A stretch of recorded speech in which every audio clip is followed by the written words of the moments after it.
The dusty envelope slipped from Daisy Anderson's trembling fingers as the tall cowboy reached for it, and she lunged forward with a desperate cry that stopped him cold in the Nebraska City saloon, where they'd both sought shelter from the afternoon sun.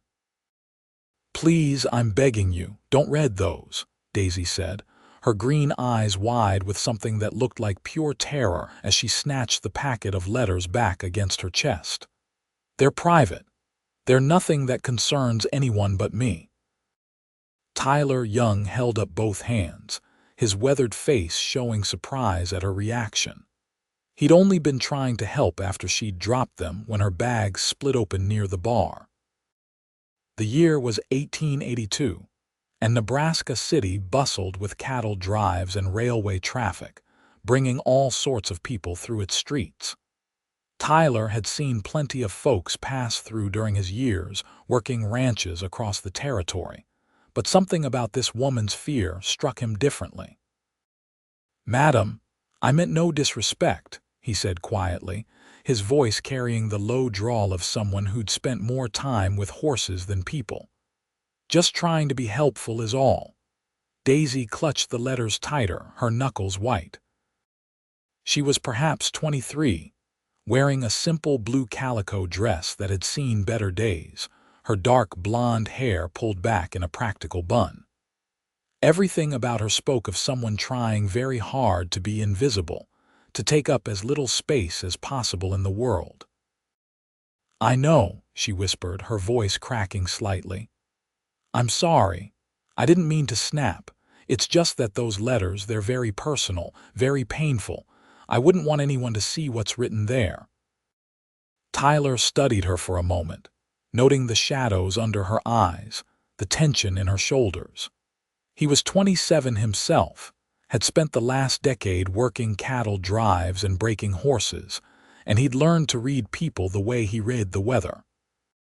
This woman was running from something or someone. "You need help with that bag?" he asked instead, gesturing to where her carpetbag had torn along its seam, spilling not just the letters but various other belongings across the saloon floor. Daisy glanced down, seeming to notice the full extent of the disaster for the first time. A hairbrush, a small coin purse, a worn book, and several other items lay scattered. Her face flushed with embarrassment. "I suppose I do," she admitted, kneeling to gather her things.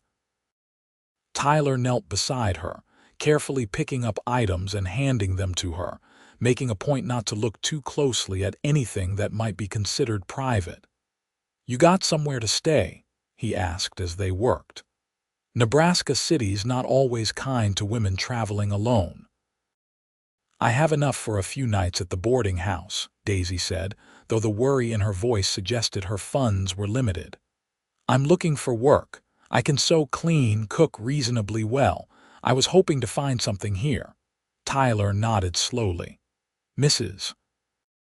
Patterson, who runs the boarding house, could use help. Her arthritis has been bothering her something fierce lately. She's been complaining about needing assistance with the laundry and such." For the first time, hope flickered across Daisy's face. "Really? You think she'd consider me?" "Can't hurt to ask," Tyler said, standing and offering her his hand to help her up. She hesitated before taking it, as if even that small touch might be dangerous. When she stood, she immediately put distance between them, clutching her broken bag and the precious letters. "Thank you," she said formally. "I appreciate your kindness." Tyler touched the brim of his hat. "It's nothing. I'm Tyler Young, by the way. I work at the Double R Ranch about 5 miles out of town. Sometimes I come in for supplies or to help with cattle shipments at the railway yard." "Daisy," she said, then seemed to catch herself. "Daisy Anderson." The way she said her last name, like she was testing it out, made Tyler wonder if it was really hers.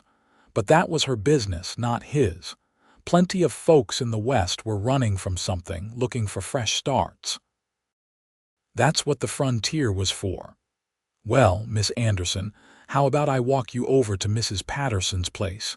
It's on my way anyhow." It wasn't strictly true since the boarding house was in the opposite direction from where he needed to go, but something told him this woman needed all the help she could get. Daisy looked uncertain, clearly weighing the risk of accepting help from a stranger against the practical need for guidance in an unfamiliar town. Finally, she nodded. "That would be kind of you, Mr. Young."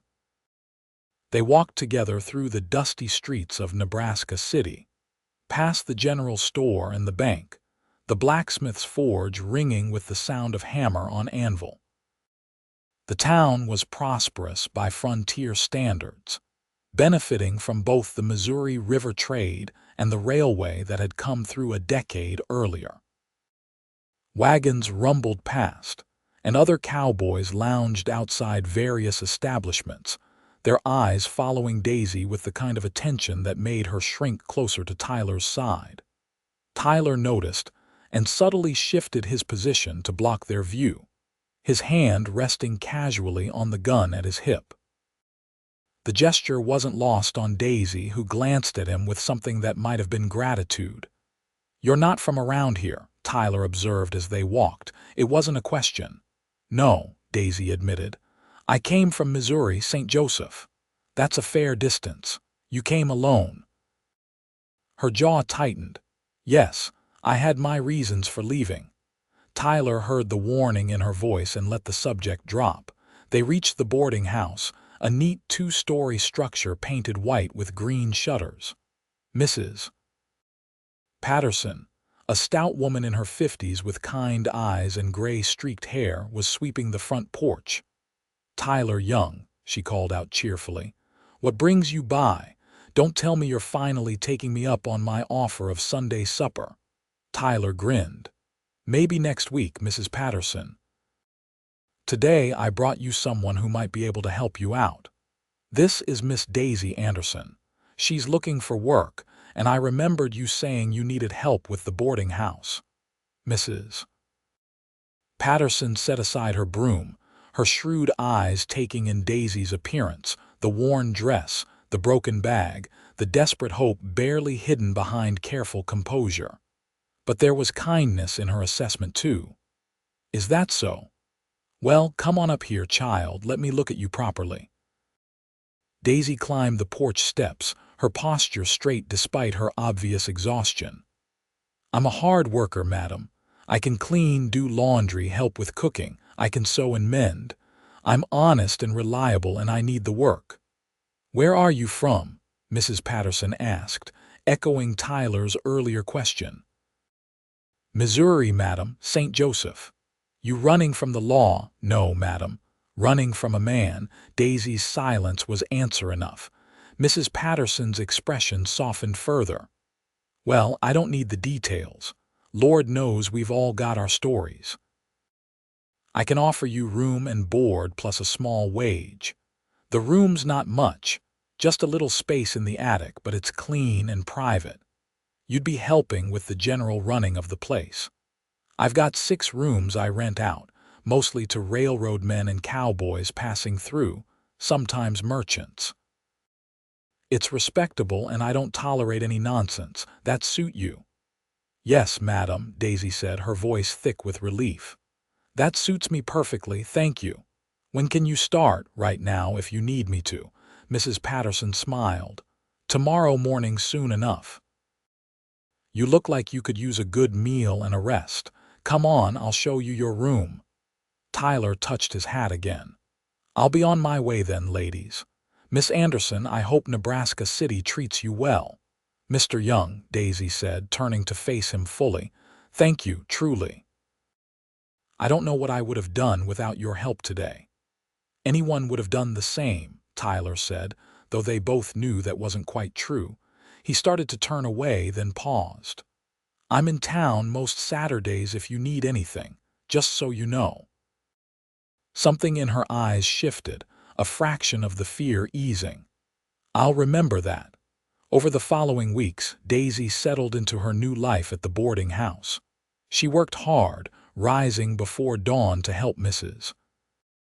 Patterson prepare breakfast for the boarders, then spending her days washing linens, cleaning rooms, mending clothes, and helping with the endless tasks that came with running such an establishment. Mrs. Patterson proved to be a fair employer and, more importantly, asked no questions about Daisy's past. But the letters remained with Daisy always, tucked in a small wooden box under her narrow bed in the attic room. Sometimes at night, after everyone else had gone to sleep, she would take them out and read them by candlelight, tears streaming down her face. They were letters she'd written but never sent, letters addressed to people who were gone, letters that contained all the pain and grief she couldn't speak aloud. Tyler came to town most Saturdays, as he'd said, usually for supplies or business at the bank. He always made a point of stopping by the boarding house, ostensibly to check on Mrs. Patterson but really to see how Daisy was settling in. At first, their conversations were brief and formal, but gradually, Daisy began to relax around him. "You're looking better," Tyler observed one Saturday in late September as he found Daisy hanging laundry in the yard behind the boarding house. The autumn air was crisp, carrying the scent of wood smoke and dried leaves. "Nebraska City must be agreeing with you." Daisy smiled, and Tyler realized it was the first time he'd seen her do so without reservation. It transformed her face, making her look younger, lighter.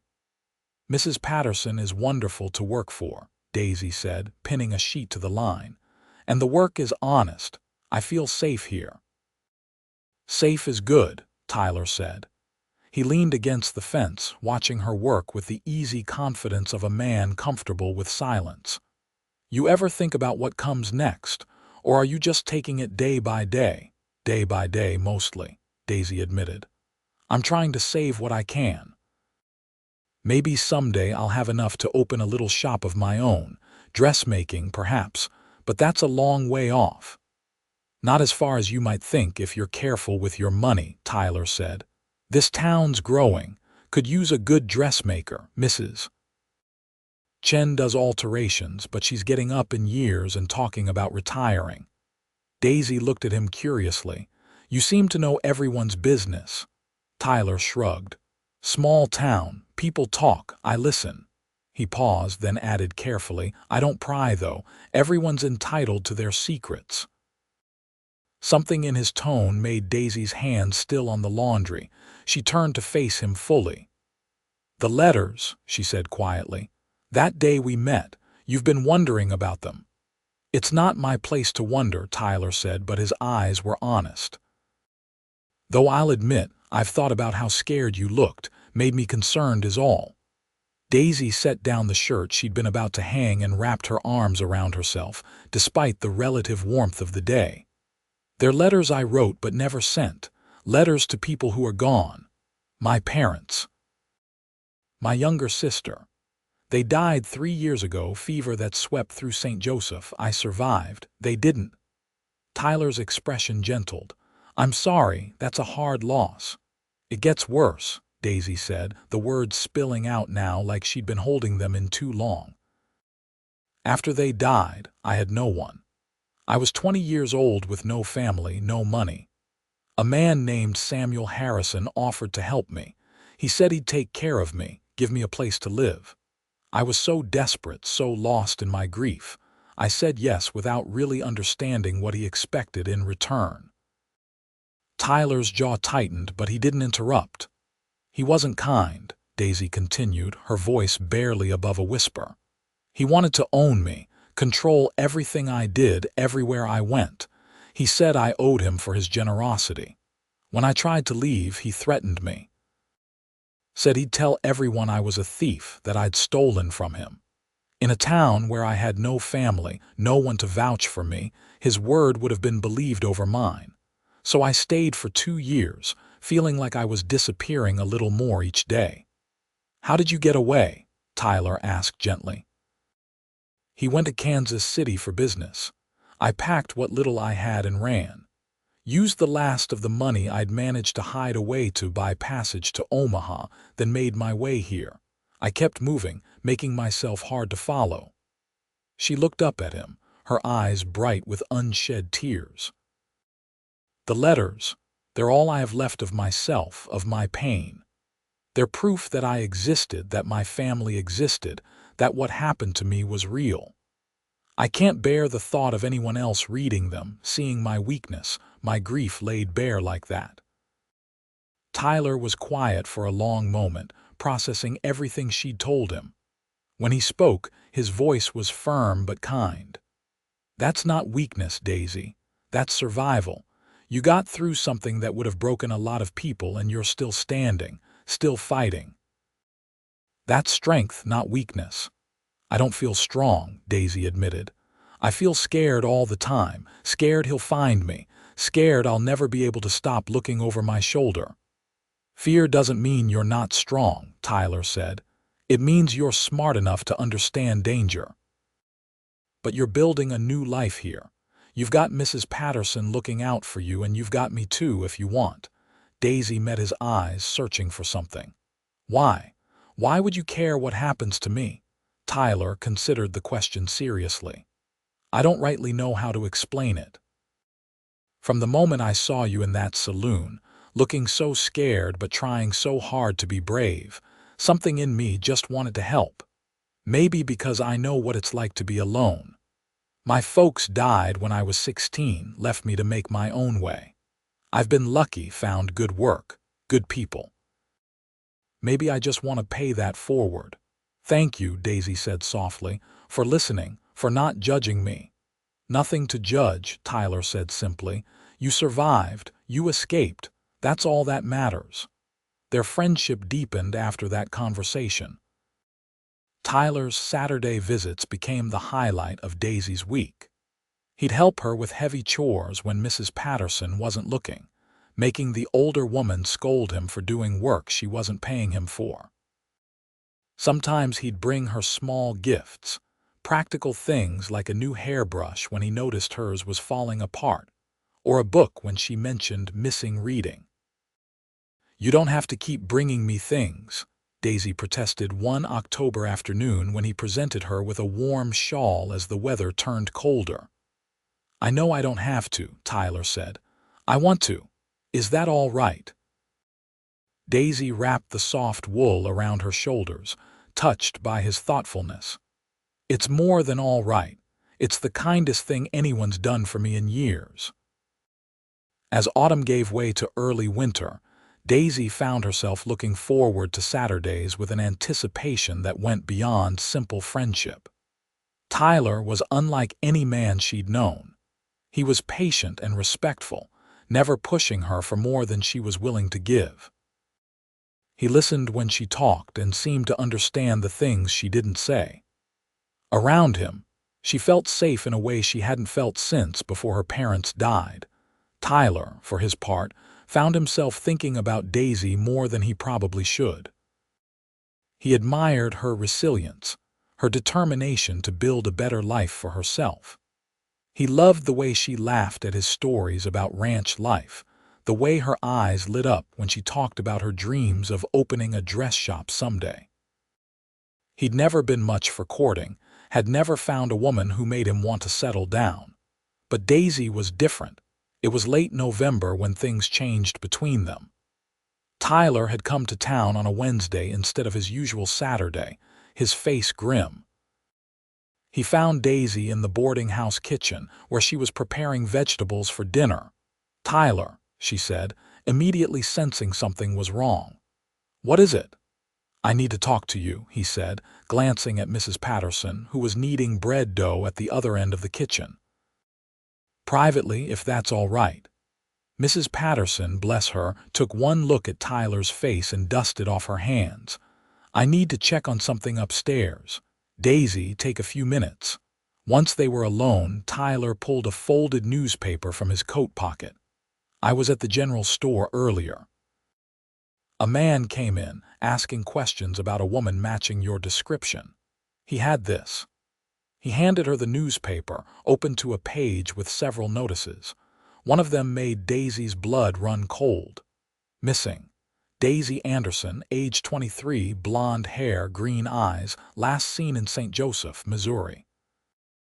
Information leading to her whereabouts should be sent to Samuel Harrison, Post Office Box 47, St. Joseph. Substantial reward offered. Daisy's hands shook so badly she nearly dropped the paper. He found me. Oh God, he found me. He doesn't know you're here yet, Tyler said quickly. The man asking questions was just traveling through, showing the notice at various towns along the railway line. He didn't seem to have any specific leads. But Daisy, if he's putting up notices this far from St. Joseph, he's not giving up. I have to leave, Daisy said immediately, her mind racing.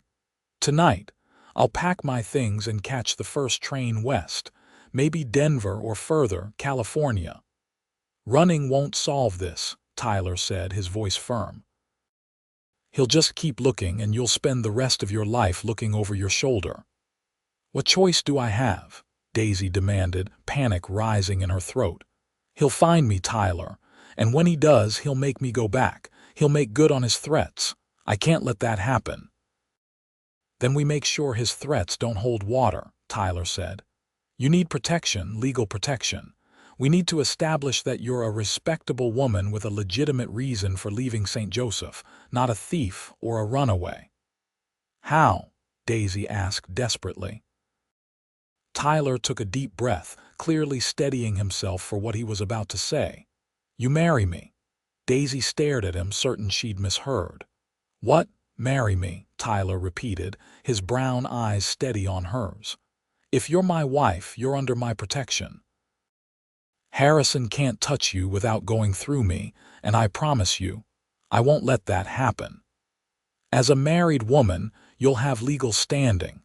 We can consult a lawyer, make sure you're protected.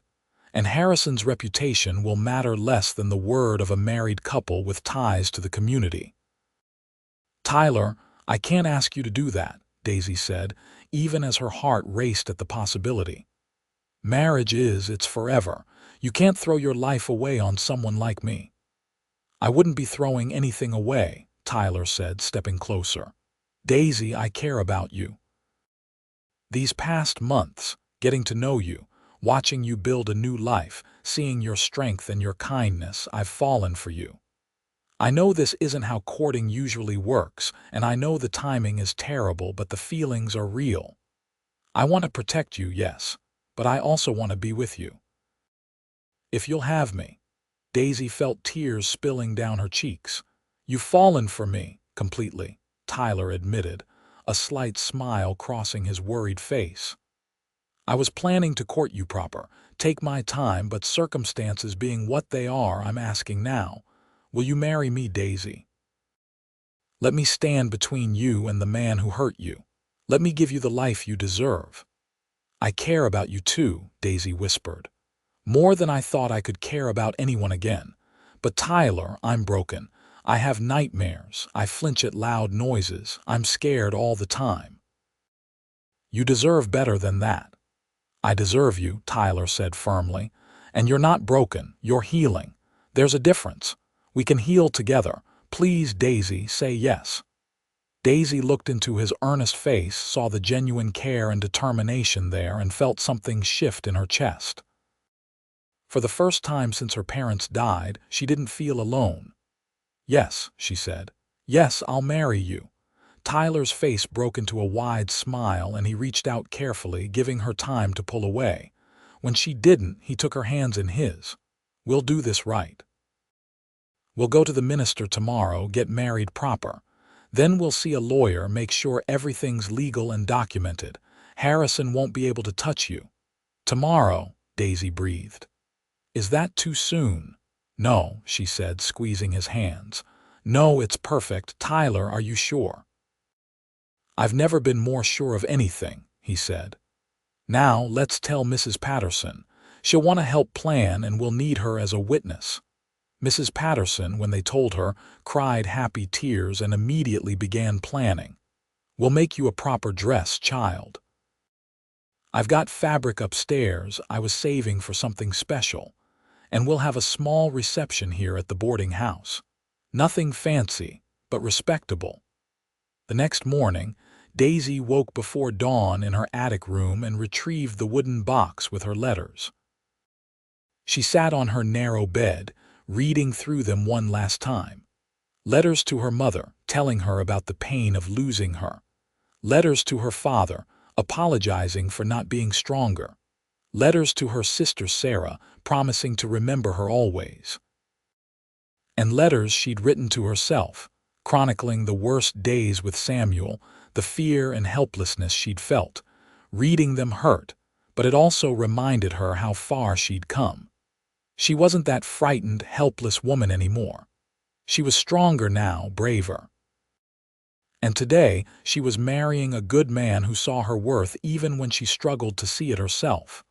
A soft knock came at her door. "Daisy," Mrs. Patterson's voice called. "Are you awake, dear?" "Come in," Daisy said, quickly wiping her eyes. Mrs. Patterson entered with a bundle of pale blue fabric draped over her arms. "I stayed up late finishing this. I hope it fits." She shook out the dress and Daisy gasped. It was beautiful, simple but elegant, with delicate white lace at the collar and cuffs. "Mrs. Patterson, it's too much." "Nonsense," the older woman said firmly. "Every bride deserves a proper dress. Now let's get you ready. Tyler will be here in 2 hours." The ceremony was held at the small church on the edge of town, officiated by Reverend Matthews, a kindly man in his 60s who asked no awkward questions about the hasty marriage. Mrs. Patterson stood as witness, along with Tom Riley, the foreman from the Double R Ranch where Tyler worked. Daisy stood beside Tyler in her blue dress, his hand warm and steady holding hers as they exchanged vows. When the Reverend pronounced them husband and wife, Tyler leaned down and kissed her gently, carefully, giving her control. It was sweet and chaste, but it held a promise of protection and care that made Daisy's heart soar. After the ceremony, they went directly to the office of William Thompson, the town's lawyer. Tyler explained the situation, showing him the newspaper notice, and asked what legal protections were available. Thompson, a sharp-eyed man in his 40s, listened carefully. "As your husband, Mr. Young has legal authority over your affairs now, Mrs. Young. That cuts both ways, I should note, but in this case, it works in your favor. If this Mr. Harrison tries to make claims against you, he'll have to provide proof of wrongdoing.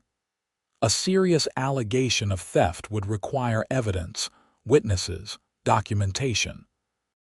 Without that, his word alone won't carry much weight, especially against the word of a married couple established in the community." "What if he comes here?" Daisy asked. "What if he tries to take me by force?" "Then he'd be committing kidnapping, which is a federal offense," Thompson said firmly. "You're a married woman now, Mrs. Young. You have rights and protections you didn't have before. My advice is to document everything. If he does show up, come to me immediately. We'll involve the sheriff and, if necessary, federal marshals." "Thank you," Tyler said, shaking the lawyer's hand. "That's a relief to hear. Congratulations on your marriage," Thompson said, smiling at them both. "I hope you'll be very happy together." Back at the boarding house, Mrs. Patterson had organized a simple reception with cake and lemonade. Several of the boarders attended, along with a few other townspeople who'd heard about the wedding. Tom Riley, Tyler's foreman, pulled him aside at one point. "You sure about this, Tyler?" he asked quietly.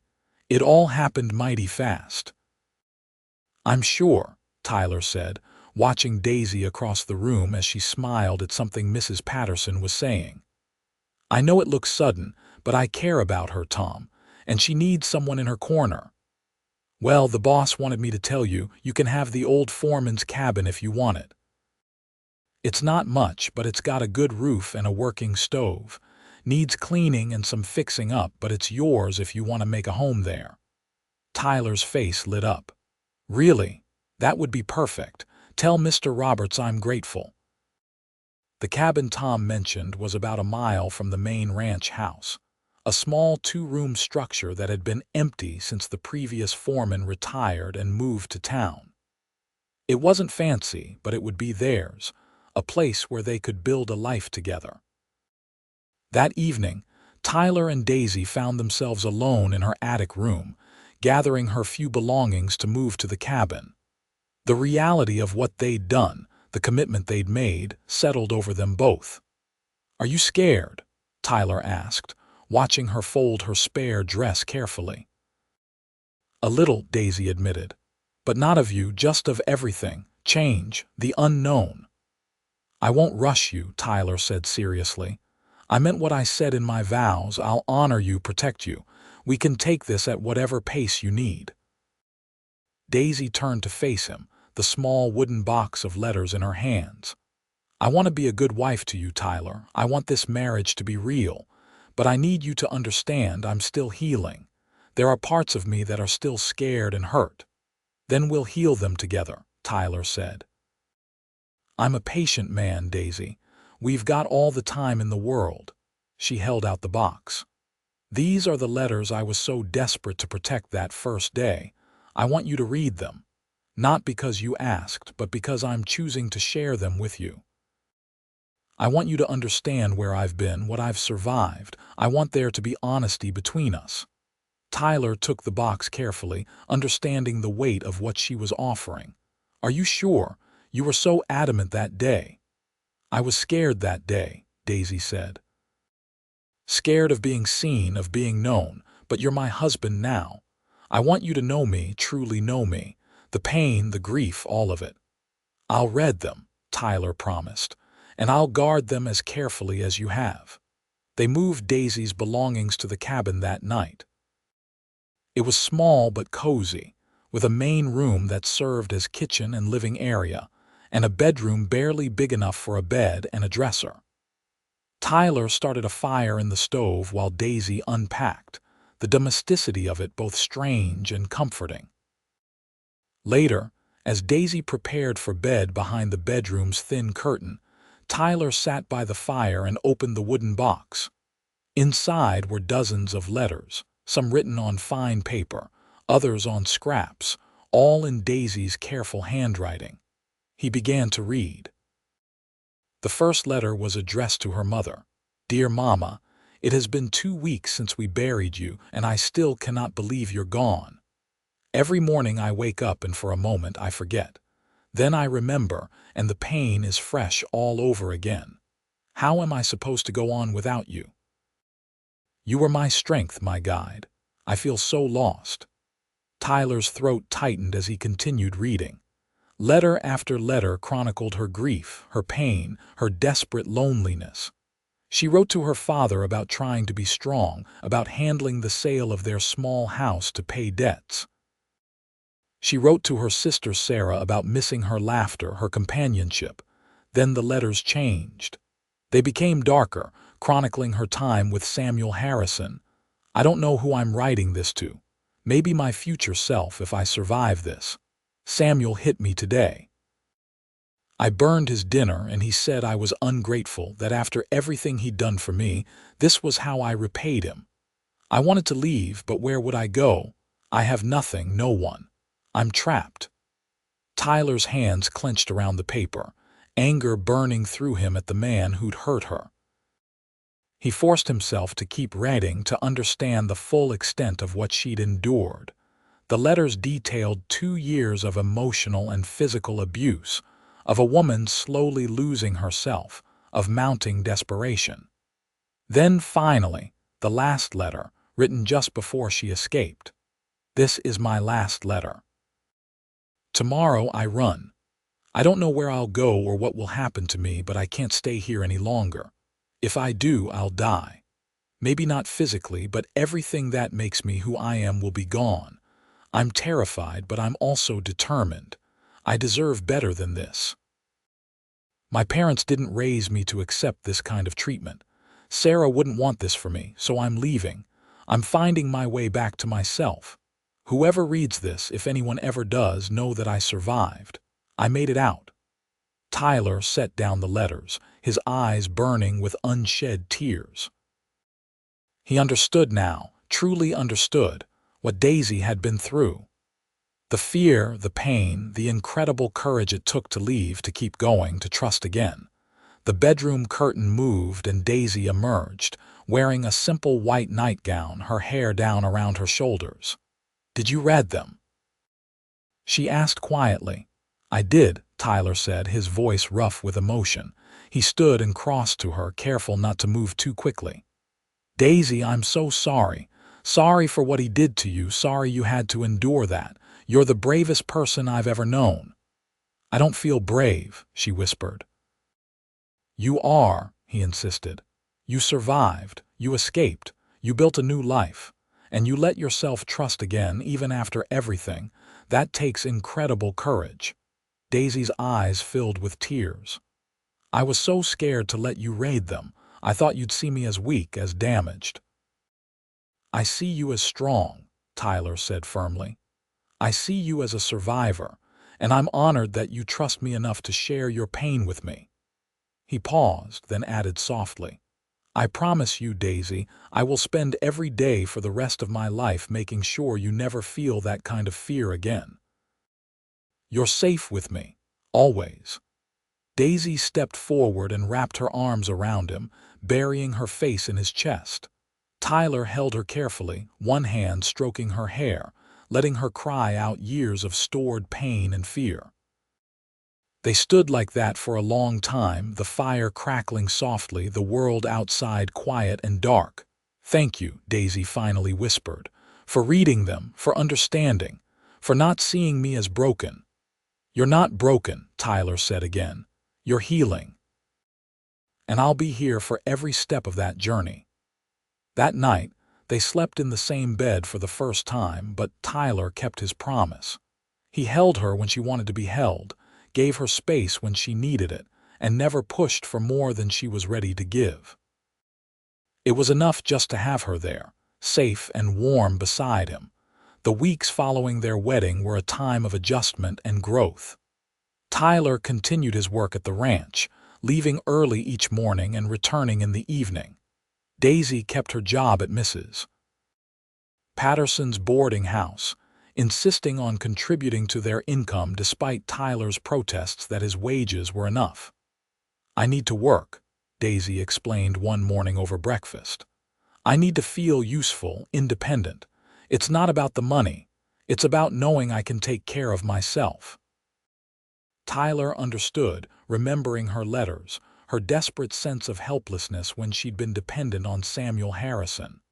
"All right," he agreed, "but promise me if it ever becomes too much, you'll tell me." "I promise," Daisy said, reaching across the table to squeeze his hand. Their relationship deepened gradually, built on small moments of connection. Tyler taught Daisy to ride, patiently helping her overcome her initial fear of the horses. In return, she taught him to appreciate simple domestic pleasures, cooking meals together, reading aloud by the fire in the evenings, talking about their dreams for the future. "I still want that dress shop someday," Daisy said one night in early December as they sat together on the small sofa Tyler had bought secondhand from a family leaving town. "Is that foolish?" "It's not foolish at all," Tyler said, his arm around her shoulders.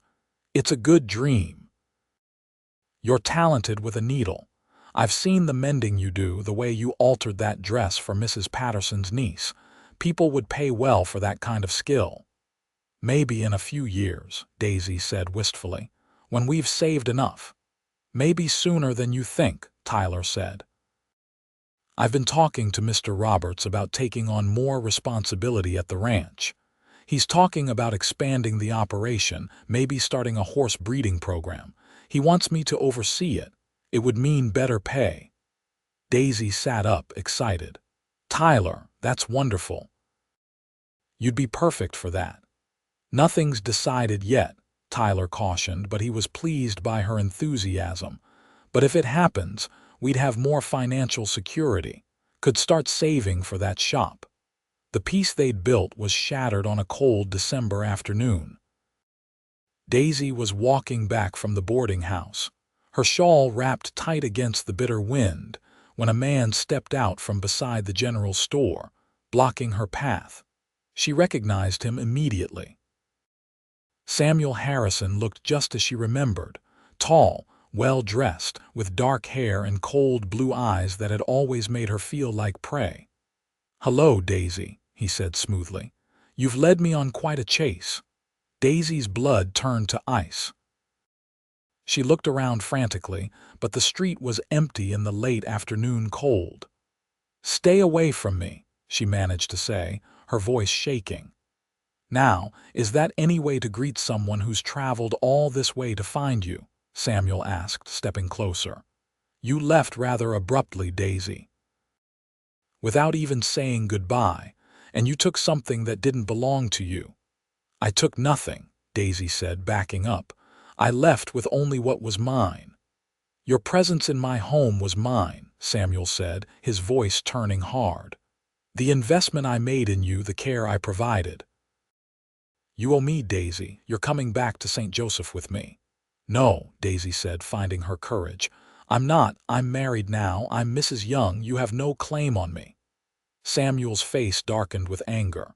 "Married to whom? Some frontier nobody. That marriage isn't legal." "You were under my guardianship."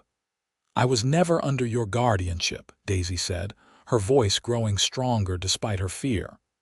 "I was an adult woman who made the mistake of accepting your help, but I'm free now and I'm staying free." Samuel reached for her arm, but before he could touch her, a voice cut through the cold air. "I'd think real carefully about your next move, mister." Tyler stood at the end of the street, his hand resting on his gun. His face was calm, but there was steel in his eyes. Tom Riley and two other ranch hands stood behind him, clearly backing him up. Samuel's hand dropped. "And who might you be?" "Tyler Young, Daisy's husband." Tyler walked forward slowly, his eyes never leaving Samuel. "You must be Harrison. We've been expecting you might show up." "This is between me and Daisy," Samuel said, trying to regain control of the situation. "She's a thief and a liar, and I'm here to take her back to face justice." "That's funny," Tyler said, stopping a few feet away. "Because I checked with the sheriff in St. Joseph. Sent a telegraph asking if there were any outstanding warrants or charges against a Daisy Anderson. Got back a very interesting reply.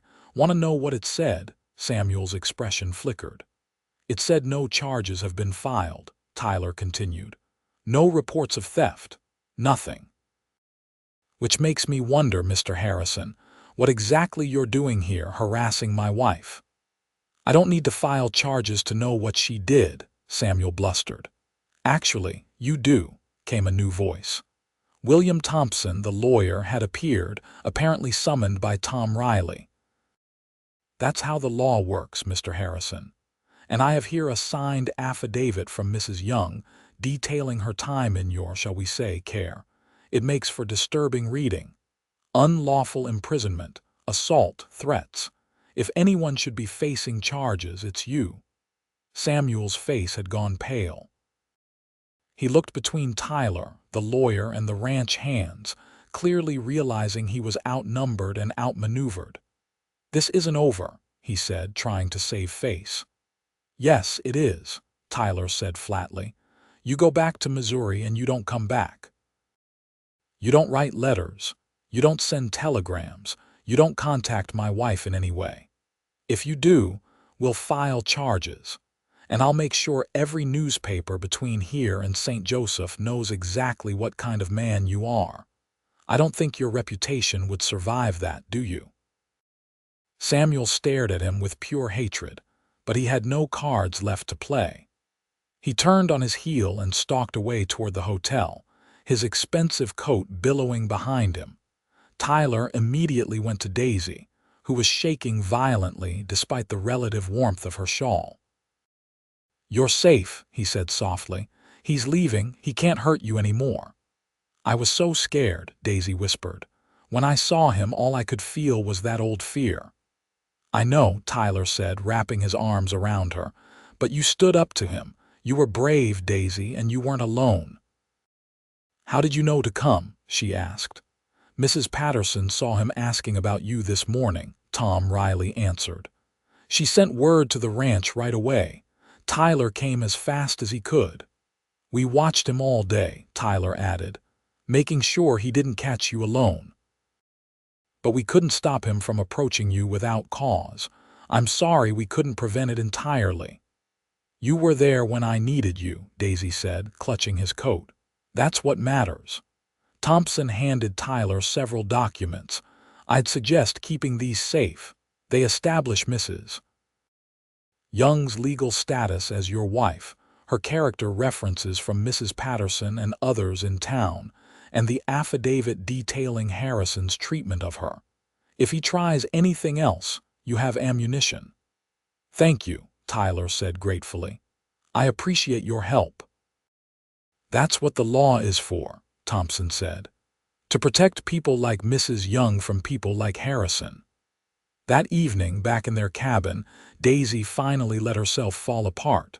The fear and tension she'd held all day poured out in racking sobs. Tyler held her through it all, murmuring reassurances, his presence solid and steady. He's really gone, Daisy asked when she could finally speak again. He'll leave on tomorrow's train, Tyler confirmed. Tom's watching the hotel to make sure. And Thompson sent a telegram to the sheriff in St. Joseph, letting him know what happened here. If Harrison's smart, he'll leave you alone from now on. What if he comes back? Then we'll deal with it, Tyler said firmly. Together. You're not alone anymore, Daisy. You've got me. You've got Mrs. Patterson. You've got friends in this town who care about what happens to you. Harrison has no power here. Daisy looked up at him, her eyes red from crying but also filled with something else. Love, maybe, or gratitude, or both. I don't know what I did to deserve you. You didn't have to do anything, Tyler said, cupping her face gently. You just had to be you, that's enough. That's more than enough. Daisy leaned forward and kissed him, not the gentle, careful kisses they'd shared before, but something deeper, more passionate. Tyler responded but let her control the pace following her lead. Make me forget him, Daisy whispered against his lips. Make me feel safe, make me feel loved. You are loved, Tyler said. So loved, Daisy. That night their marriage became complete. Tyler was patient and gentle, letting Daisy set the pace, making sure she felt safe and cherished. Afterwards, she lay in his arms, feeling truly free for the first time in years. Thank you, she whispered. For everything. For saving me, for believing in me, for loving me. Always, Tyler promised. For the rest of our lives. Winter deepened, and with Samuel Harrison's departure, Daisy finally began to truly heal. The nightmares that had plagued her since escaping St. Joseph gradually faded. She laughed more easily, smiled more often. She still had difficult days, moments when old fears resurfaced, but Tyler was always there, patient and understanding. Christmas brought a surprise. Mr. Roberts, the ranch owner, officially offered Tyler the position of horse breeding manager, with a significant increase in pay and the promise of profit sharing if the venture succeeded. I can't believe it, Tyler said, showing Daisy the written contract. This is more than I ever expected to make. You've earned it, Daisy said, beaming with pride. Mr. Roberts knows how good you are with horses. This means we can start saving in earnest, Tyler said, for your dress shop. Daisy bit her lip, then smiled. Actually, I've been thinking. Maybe instead of just a dress shop, we could think bigger. A general store with a dressmaking section. Something we could run together. You could handle the business side, ordering supplies, managing accounts. I could handle the sewing, and maybe we hire someone for the general store portion. Tyler's eyes lit up. That's brilliant. A general store would serve the whole community, and your dressmaking would set it apart from the others in town. It's just a dream for now, Daisy cautioned. We're still a long way from having the capital. "But it's a good dream," Tyler said. "One worth working toward." The new year of 1883 brought changes and growth. Tyler threw himself into his new role, proving himself capable and knowledgeable. The horse breeding program began to take shape, with several promising mares and a fine stallion purchased from a breeder in Kansas. Daisy continued working for Mrs. Patterson but began taking on private sewing commissions in her spare time. Word spread about her skill with a needle, and soon she had more work than she could handle, altering dresses, making curtains, even sewing a christening gown for the banker's new grandchild. One evening in March, Daisy sat at their small kitchen table, carefully tallying the money she'd earned from her sewing alongside Tyler's wages. Her eyes widened. "Tyler, look at this. If we keep saving at this rate, we could have enough for a down payment on a storefront by next year." Tyler looked over her shoulder at the numbers, his arm slipping around her waist. "That's incredible. You've worked so hard." "We've worked hard," Daisy corrected. "Both of us. This is our dream, not just mine."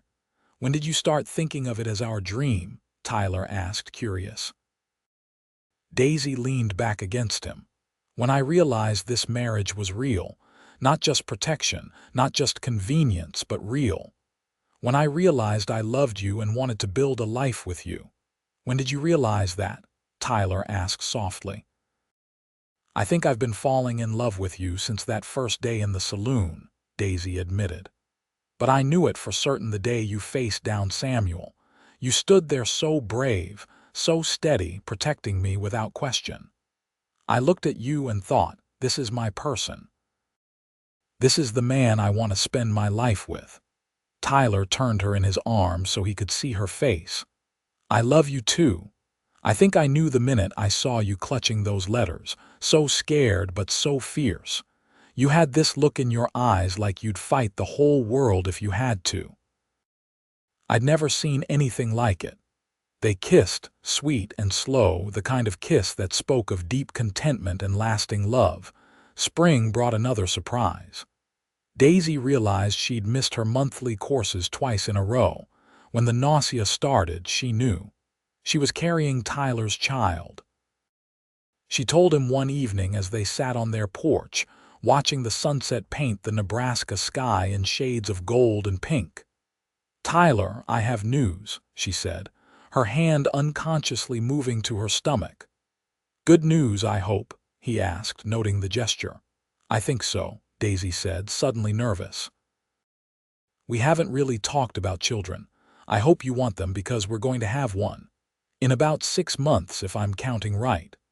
Tyler's face went through several emotions in rapid succession: shock, wonder, joy, and finally settling on pure happiness. "We're having a baby." "We're having a baby," Daisy confirmed. Tyler let out a whoop of joy and picked her up, spinning her around before carefully setting her back down. "Sorry, should I not have done that? Is spinning safe?" Daisy laughed, the sound pure and joyful. "I think one spin is all right." "Oh, Tyler, are you happy?" "Happy doesn't begin to cover it," Tyler said, kneeling in front of her and placing his hand gently on her still flat stomach. "We made this. We're going to be parents. Are you scared?" Daisy asked. "I'm terrified." "I'm scared too," Tyler admitted. "But we'll figure it out together, just like we figure everything out." News of Daisy's pregnancy spread through the community, met with genuine happiness and well wishes. Mrs. Patterson was particularly delighted, immediately beginning to knit baby clothes. The wives of the other ranch hands offered advice and hand-me-down baby items. Daisy found herself embraced by a community in a way she'd never experienced. These people cared about her, celebrated her joy, and wanted to help. It was healing in a way she hadn't expected. As summer arrived and Daisy's belly grew round, Tyler became even more protective, insisting she stop taking on heavy chores and rest more. Daisy, feeling healthy and energetic, tolerated his fussing with patient amusement. "I'm pregnant, not made of glass," she protested when he wouldn't let her carry in firewood. "I know, but humor me," Tyler said. "You're carrying my child, our child. I want to take care of you both." "You do take care of us," Daisy assured him. "Better than I ever dreamed possible." One warm July evening, they had a visitor. William Thompson, the lawyer, arrived at their cabin with interesting news. The old Peterson building on Main Street, the one that's been empty since they moved their mercantile to the bigger location. "It's for sale," he said. "The family's asking a fair price, and I know you two have been saving for a storefront. Thought you might want to know before they advertise widely." Tyler and Daisy exchanged glances. "Can we look at it?" Daisy asked. "I have the key right here," Thompson said, smiling. "I may have anticipated your interest." The building was perfect. 2 stories, with large windows on the ground floor ideal for displaying goods, and a spacious interior that could easily be divided into a general store area and a dressmaking section. The upper floor had living quarters, currently empty but with potential. "We could rent out the upper floor for extra income," Tyler suggested as they explored. "Or keep it for storage. Or," Daisy said slowly, "we could make it a workshop. I could do the sewing upstairs, keep the shop floor uncluttered." "The price is fair," Thompson said. "And I happen to know the bank would be willing to work with you on terms. Your reputation in town is solid, and Mr. Roberts has indicated he'd be willing to provide a character reference." Tyler and Daisy stood together in the middle of the empty store, their fingers interlaced, looking at the space and seeing their dream taking tangible shape. "Should we do it?" Daisy asked. "With the baby coming, is it too much risk?" "I think it's the perfect time," Tyler said. "We're building a future for our child. This store, its legacy. Something we can pass down." They made an offer that evening.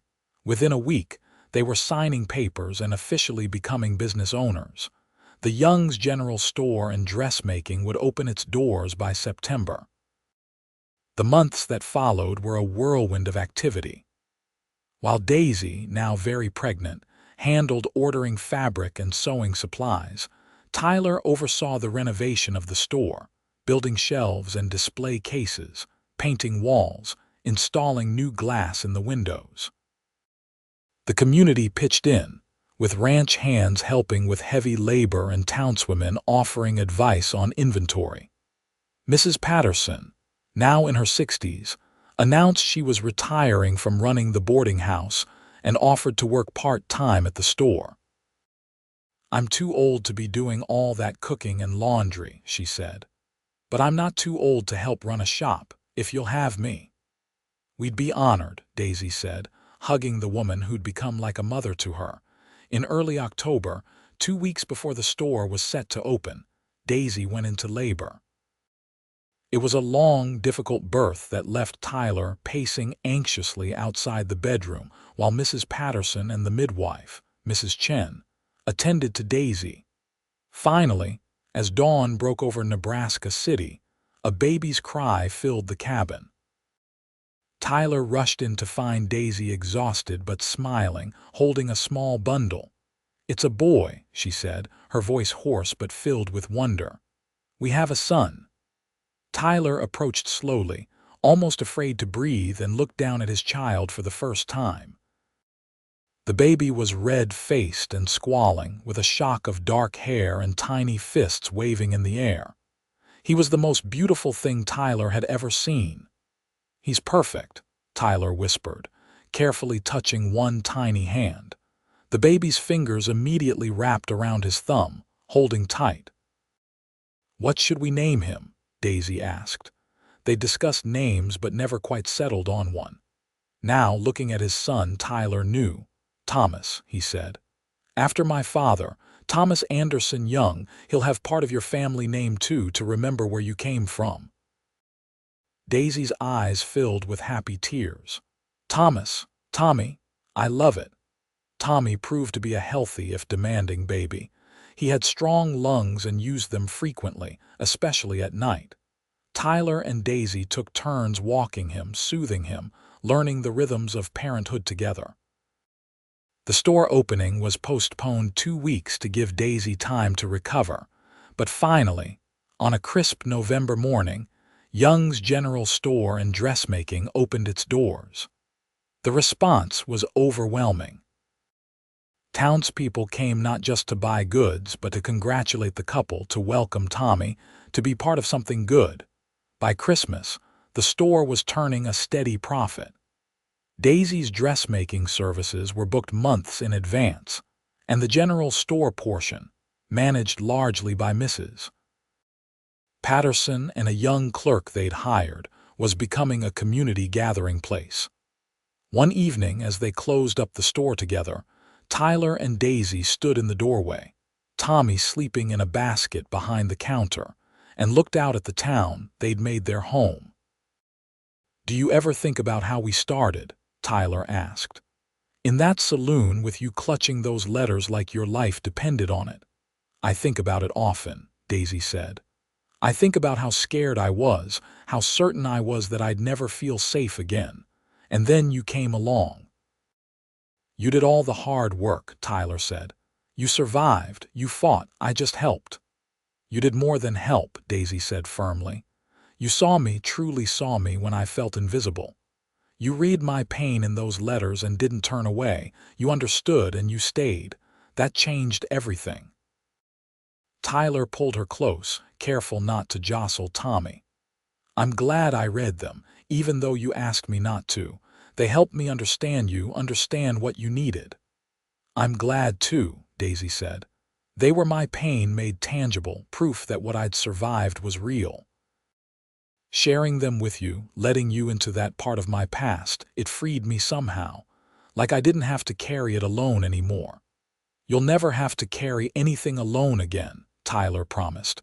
"Whatever comes, we face it together." The years that followed were full and happy. Tommy grew into an energetic toddler, with his mother's green eyes and his father's steady temperament. The store continued to thrive, becoming a fixture of Nebraska City. Tyler's horse breeding operation at the ranch was successful enough that he was able to hire a manager to handle the day-to-day operations, freeing him to focus more on the store and his family. In 1885, Daisy gave birth to a daughter they named Sarah, after Daisy's lost sister. She was a quiet, observant baby, content to watch the world with serious eyes. Tommy was instantly protective of his little sister, bringing her toys and singing to her in his childish voice. In 1887, another son arrived, named Robert after Tyler's father. By then, the family had moved into a larger house on the edge of town, with room for the growing brood and a garden where Daisy grew vegetables and flowers. The store expanded, taking over the empty shop next door, doubling their space.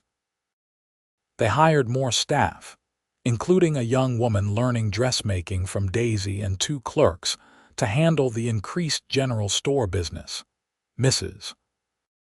Patterson, now in her 70s, finally fully retired, spending her days doting on the young children and offering unsolicited but generally wise advice. On their 10th wedding anniversary in November 1892, Tyler and Daisy arranged for Mrs. Patterson to watch the children and took a rare evening to themselves. They returned to the cabin where they'd first lived as husband and wife, now used for storage but still holding memories. "Hard to believe it's been 10 years, Daisy said, running her hand over the old table where she'd once counted their savings. "Best 10 years of my life," Tyler said. "Even when Tommy broke your nose with that wooden horse." "Even then," Tyler laughed, gingerly touching the slight bend in his nose that remained from that particular parenting mishap. They sat together on the old sofa, still serviceable, and Daisy leaned her head on Tyler's shoulder. "I never thought I could be this happy," she said softly. After everything that happened, after losing my family, after Samuel, I thought happiness was something that happened to other people, but you showed me different. We showed each other, Tyler said. You taught me what real courage looks like. What love looks like when it's allowed to grow without fear. Do you remember my letters? Daisy asked. The ones I begged you not to read. I still have them, Tyler said, in the safe at the store with our important papers. I read through them sometimes, Daisy admitted. When I need to remember how far I've come. They don't hurt the way they used to. Now they're just proof of survival, evidence that the worst days end and better ones come. You should add to them, Tyler suggested. Write new letters, happy ones. So the children can read them someday and understand not just where you've been, but where you went, how you built this life. Daisy sat up, considering. That's a beautiful idea. Letters to our children telling them the whole story, the pain and the healing. And the love, Tyler added. Don't forget the love. Never, Daisy promised, kissing him softly. That's the most important part. As 1892 turned into 1893, the young family continued to flourish. The store was now one of the most successful businesses in Nebraska City. Tyler was approached about running for town council, a position he politely declined, preferring to focus on his family and business. Tommy, now 7, showed an aptitude for working with horses, often accompanying Tyler to the ranch and demonstrating his father's natural way with animals. Sarah, at 6, had inherited her mother's skill with needle and thread, creating elaborate outfits for her rag dolls. Bobby, at 4, was the wild child, constantly getting into mischief and charming his way out of trouble. In the spring of 1894, Daisy discovered she was pregnant again. At 34, she worried she might be too old, but the doctor assured her she was healthy and the pregnancy appeared normal. This baby, another boy they named James, arrived in December 1894, just in time for Christmas. He was a peaceful baby, seeming content just to observe his boisterous older siblings. 4 children, Tyler marveled, holding James while watching his other 3 children playing in the parlor. Our family is complete. It's more than I ever dreamed possible, Daisy said, settling beside him. When I was 20, alone and scared in St. Joseph, if someone had told me that 14 years later I'd have a husband I adored, 4 healthy children, a successful business, and a community that felt like family, I would never have believed them. Life has a way of surprising us, Tyler said. As James grew, the young children became a common sight around Nebraska City, often helping at the store or accompanying their parents on various errands. They were known as polite, hard-working children, a credit to their parents. In 1898, when Tommy turned 12, Tyler began teaching him the business side of the store, letting him help with inventory and accounts. The boy took to it naturally, showing the same steady temperament that had made his father successful.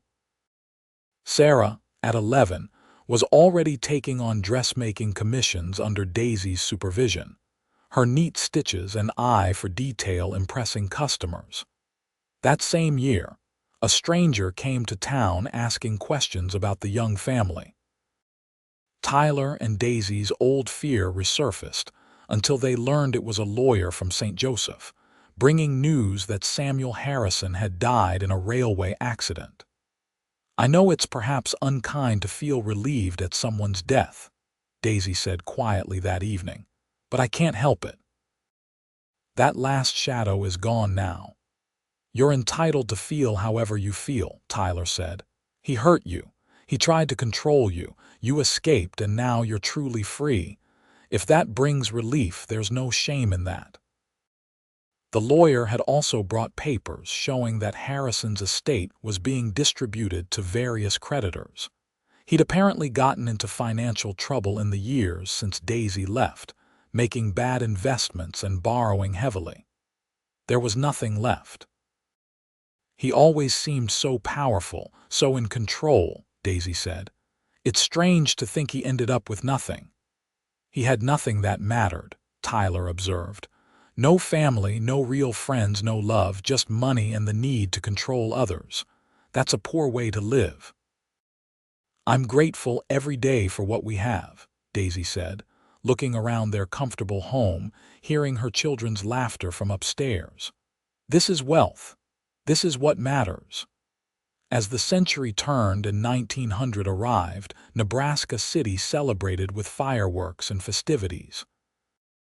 The young family gathered on the porch of their home, watching the lights explode over the town. A new century, Tyler said, his arm around Daisy, their children arranged around them. Who knows what it will bring? Whatever it brings, we'll face it together, Daisy said, the words they'd repeated to each other countless times over the years. Tommy, now 14 and already showing signs of the man he'd become, spoke up. Pa, Ma, will you tell us the story again, about how you met? It had become a family tradition, the story of how their parents met and fell in love, though Daisy and Tyler carefully edited certain details for young ears. Well, Tyler began, settling into his chair while James climbed into his lap. It was November 1882, and I was in the saloon in town when I saw your mother drop her bag. He told the story while Daisy filled in details, their voices weaving together the tale of that first meeting, the letters, the hasty marriage that became real love, building a life together despite the odds. The children listened raptly, even though they'd heard it many times before. And the letters? Sarah asked when the story wound down. The ones Ma didn't want you to read. Those letters helped me understand your mother's courage, Tyler said seriously. They showed me what she'd survived and how strong she was. They're part of our family history. Will you let us read them someday? Tommy asked. Daisy and Tyler exchanged glances. Someday, Daisy said. When you're older, they tell a hard story but an important one, about surviving pain and finding hope again, about how the worst times don't last forever and good people can help you heal. Your mother is the bravest person I know, Tyler added. Never forget that. She survived things that would have broken other people, and she built this beautiful life for all of us. The children nodded solemnly, understanding in their own way the weight of what their parents were saying. Later, after the children had gone to bed, Tyler and Daisy stood together on the porch, watching the last of the fireworks fade. You ever regret it? Daisy asked.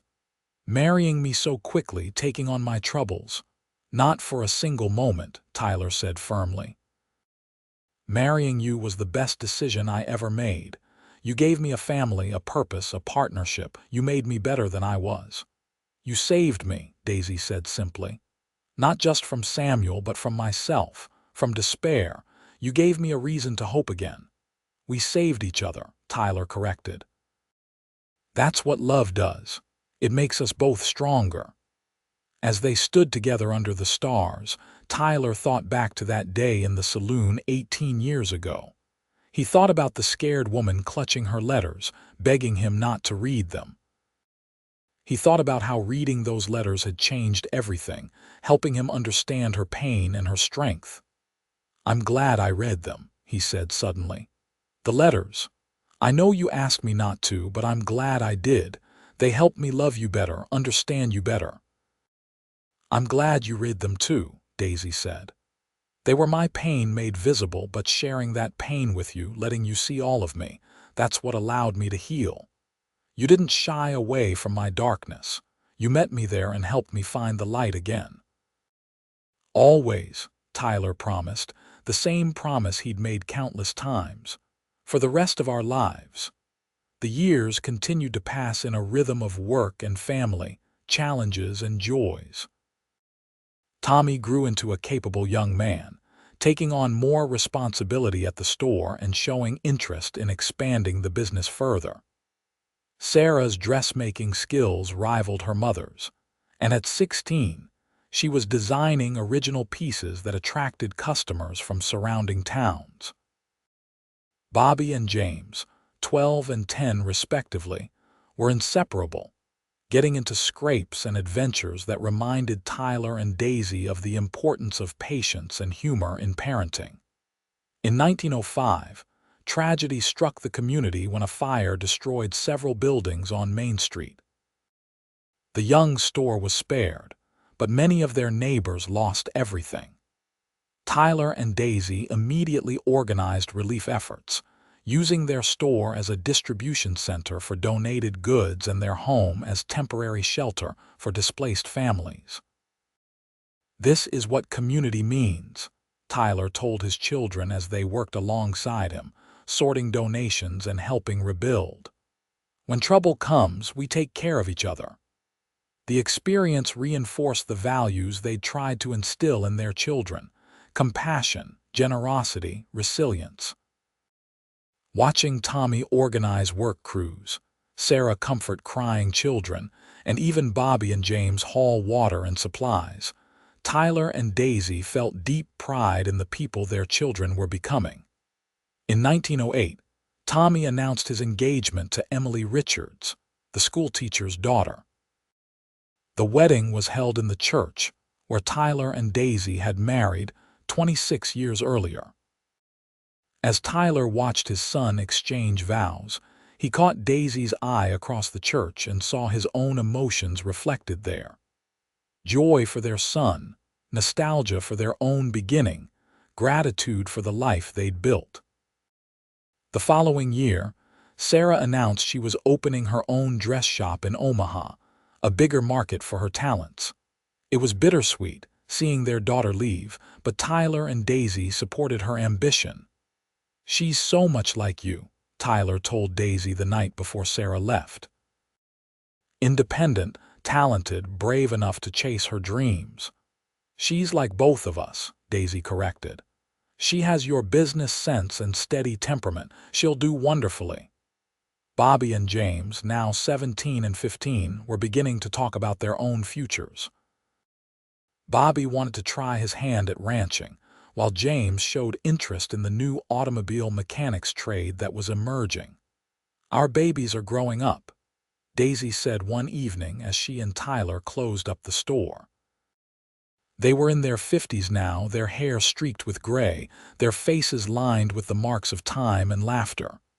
"They're good people," Tyler said. "We did well." "We did," Daisy agreed. She paused in her sweeping to look at him. "Tyler, I want to write it all down, the whole story. Not just letters, but a proper account. For the grandchildren we'll hopefully have someday and their children after them, so they know where they came from." "That's a fine idea," Tyler said. "You should do it."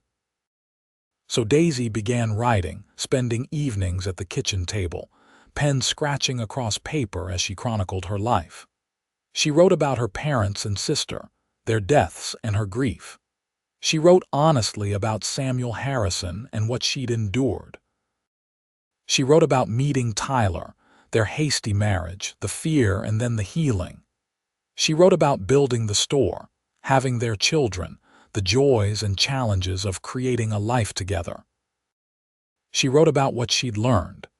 That pain doesn't last forever, that love can heal, that courage isn't the absence of fear but the decision to keep going despite it.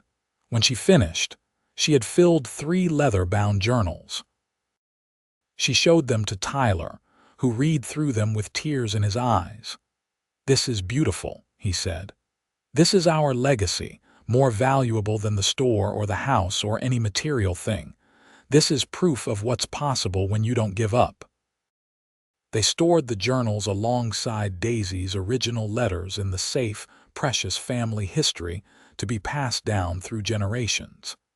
In 1912, Tommy and Emily welcomed their first child, a daughter they named Daisy after her grandmother. Holding her namesake, Daisy felt the circle of life complete itself. She thought about her own mother, gone now for 30 years, and wished she could have met this new little Daisy. "I think she'd be proud of you," Tyler said softly, reading her thoughts as he so often did. Your whole family would be. Look at what you've built from the ashes of that pain. Look at the legacy you're leaving. More grandchildren followed. Tommy and Emily had 3 children in total. Sarah, still in Omaha, married a lawyer and had twins. Bobby married a rancher's daughter and settled on a spread near the Wyoming border, while James opened an automobile repair shop in Nebraska City, married his childhood sweetheart, and started a family. By 1920, Tyler and Daisy were in their 60s, proud grandparents to 11 grandchildren. They'd officially turned over daily operation of the store to James and his wife, though they still came by regularly to help and visit. One warm summer evening, they sat on the porch of the house they'd owned for over 30 years, watching their grandchildren play in the yard. "We did good," Tyler said, taking Daisy's hand. Their fingers interlaced automatically, a gesture performed thousands of times over nearly 40 years of marriage. "We did very good," Daisy agreed. "Sometimes I still can't believe this is my life." That scared woman in the saloon, clutching her letters, never imagined this future. "But she made it possible," Tyler said. "By being brave enough to leave, to start over, to trust again. That woman is still in you, you know. Her strength, her courage." "And those letters are still in the safe," Daisy said. "Along with the journals, our whole story preserved for whoever comes after." "Think they'll read them?" Tyler asked. "Our great-grandchildren, maybe, or their children." "I hope so," Daisy said. "I hope they'll read them and understand that no matter how dark things seem, there's always hope for better days. That pain doesn't last forever, but love does. That's the message I want them to take from our story." Tyler lifted her hand and kissed it gently. "I read your pain in those letters all those years ago, and I understood. I understood that you needed someone to stand with you, not try to fix you or save you, but just stand with you while you found your own strength again." "You did more than stand with me," Daisy said, tears glistening in her eyes. "You loved me through the healing. You were patient when I needed patience, strong when I needed strength, gentle when I needed gentleness. You were exactly what I needed, exactly when I needed it." "As were you for me," Tyler said. "I was lonely before you, Daisy. I didn't even realize how lonely until I found you. You gave my life meaning beyond work and survival. You gave me a purpose, a family, a home." They sat together as the sun set, painting the Nebraska sky in brilliant colors, their grandchildren's laughter filling the air. The store they'd built still stood on Main Street, now run by the 3rd generation. Their children had grown into capable, kind adults who were raising the 4th generation with the same values Tyler and Daisy had taught them. "It's a good legacy," Daisy said softly. "A life built from pain and fear, transformed into love and joy. That's worth remembering." "That's worth everything," Tyler agreed. As the stars began to appear in the darkening sky, Tyler and Daisy remained on the porch, hands clasped, hearts intertwined. They'd weathered storms and celebrated triumphs. They'd raised children and built a business. They'd created a family and a legacy that would outlast them both. And it had all started with a desperate woman clutching letters she begged a cowboy not to read, and a cowboy who read them anyway and understood her pain. He'd seen her not as broken but as healing, not as weak but as strong. He'd stood with her while she found her way back to herself, and together they'd built something beautiful. Looking back across nearly 40 years of marriage, they could trace the path from that first frightened meeting to this peaceful evening surrounded by family. The journey hadn't always been easy, but it had been worth it. "I love you," Daisy said, the words as true now as the first time she'd spoken them. "I love you too," Tyler replied, as he had countless times before and would countless times again, for all the years they had left. Their story was one of survival and healing, of courage and love. It was proof that the darkest nights eventually give way to dawn, that pain can be transformed into strength, and that love, when given freely and accepted fully, has the power to heal even the deepest wounds. The letters that had once held only pain now stood as testament to how far they'd come. The journals Daisy had written would tell their story to future generations, ensuring that the lessons learned through hardship wouldn't be forgotten. As the evening deepened and their grandchildren were called inside by their parents, Tyler and Daisy remained on the porch a while longer, savoring the peace they'd worked so hard to achieve. They'd built a good life together, full of love and laughter, challenges and triumphs. And it all started because a cowboy read letters he was begged not to read, and understood the pain within them. That understanding had been the foundation for everything that followed.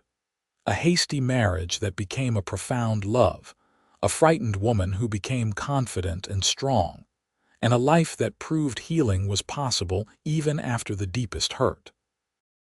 Their story would be told and retold through the generations, a reminder that hope exists even in the darkest moments, and that love, when given the chance, can transform everything.